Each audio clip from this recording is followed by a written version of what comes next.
The Great Gatsby, Chapter 4, Section 2.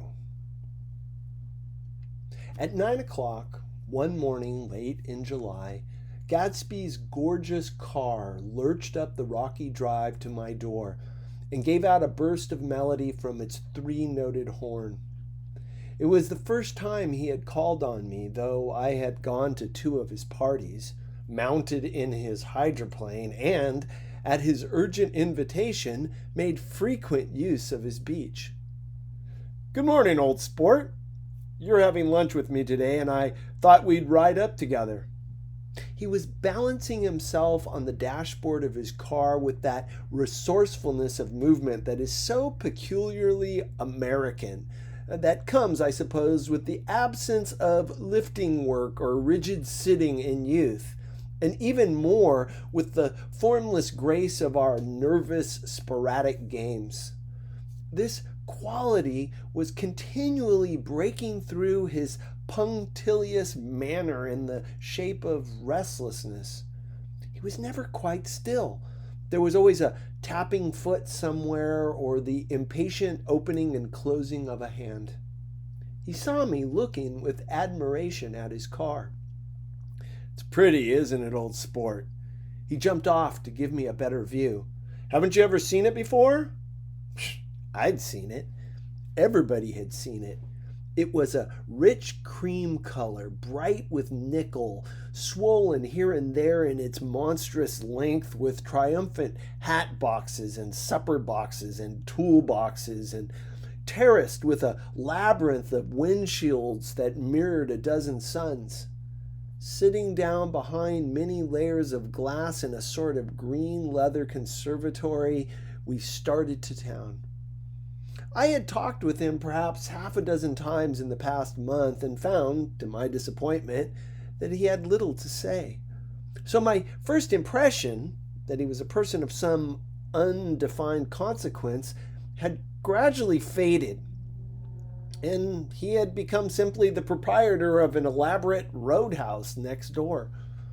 And then came that disconcerting ride. We hadn't reached West Egg Village before Gatsby began leaving his elegant sentences unfinished and slapping himself indecisively on the knee of his caramel-colored suit. "Look here, old sport," he broke out surprisingly. "What's your opinion of me, anyhow?" A little overwhelmed, I began the generalized evasions which that question deserves. "Well, I'm going to tell you something about my life," he interrupted. "I don't want you to get a wrong idea of me from all these stories you hear." So he was aware of the bizarre accusations that flavored conversation in his halls. "I'll tell you God's truth." His right hand suddenly ordered divine retribution to stand by. "I am the son of some wealthy people in the Middle West. All dead now. I was brought up in America, but educated at Oxford because all my ancestors have been educated there for many years. It is a family tradition." He looked at me sideways, and I knew why Jordan Baker had believed he was lying. He hurried the phrase "educated at Oxford," or swallowed it, or choked on it as though it had bothered him before. And with this doubt, his whole statement fell to pieces, and I wondered if there wasn't something a little sinister about him after all. "What part of the Middle West?" I inquired casually. "San Francisco." "I see." My family all died, and I came into a good deal of money." His voice was solemn, as if the memory of that sudden extinction of a clan still haunted him. For a moment, I suspected that he was pulling my leg, but a glance at him convinced me otherwise. "After that, I lived like a young Rajah in all the capitals of Europe, Paris, Venice, Rome, collecting jewels, chiefly rubies, hunting big game, painting a little, things for myself only, and trying to forget something very sad that had happened to me long ago." With an effort, I managed to restrain my incredulous laughter. The very phrases were worn so threadbare that they evoked no image except that of a turbaned character leaking sawdust at every pore as he pursued a tiger through the Bauge de Boulogne. Then came the war, old sport. It was a great relief, and I tried very hard to die, but I seemed to bear an enchanted life. I accepted a commission as first lieutenant when it began. In the Argonne Forest, I took 2 machine gun detachments as far forward that there was a half-mile gap on either side of us where the infantry couldn't advance. We stayed there 2 days and 2 nights, 130 men with 16 Lewis guns.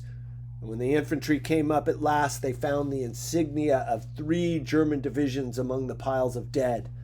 I was promoted to be a major, and every Allied government gave me a decoration. Even Montenegro, little Montenegro down on the Adriatic Sea.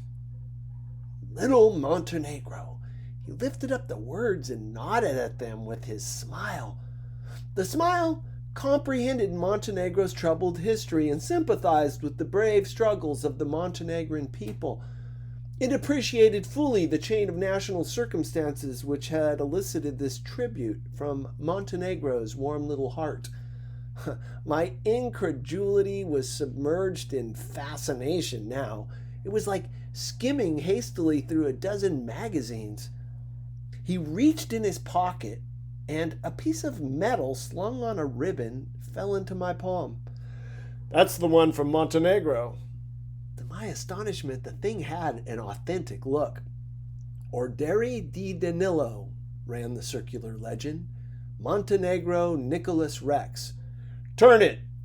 "Major J. Gatsby," I read, "for valor extraordinary." Here's another thing I always carry, a souvenir of Oxford days.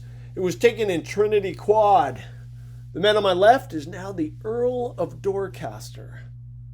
It was a photograph of half a dozen young men in blazers loafing in an archway through which were visible a host of spires. There was Gatsby, looking a little, not much, younger, with a cricket bat in his hand. And it was all true. I saw the skins of tigers flaming in his palace on the Grand Canal. I saw him opening a chest of rubies to ease with their crimson-lighted depths the gnawings of his broken heart. "I'm going to make a big request of you today," he said, pocketing his souvenirs with satisfaction. "So I thought you ought to know something about me. I didn't want you to think I was just some nobody. You see, I usually find myself among strangers because I drift here and there, trying to forget the sad thing that happened to me." He hesitated. "You'll hear about it this afternoon." "At lunch?" No, this afternoon. I happened to find out that you're taking Miss Baker to tea." "Do you mean you're in love with Miss Baker?" "No, old sport, I'm not. But Miss Baker has kindly consented to speak to you about this matter." I hadn't the faintest idea what this matter was, but I was more annoyed than interested. I hadn't asked Jordan to tea in order to discuss Mr. J. Gatsby. I was sure the request would be something utterly fantastic, and for a moment I was sorry I'd ever set foot upon his overpopulated lawn. He wouldn't say another word. His correctness grew on him as we neared the city.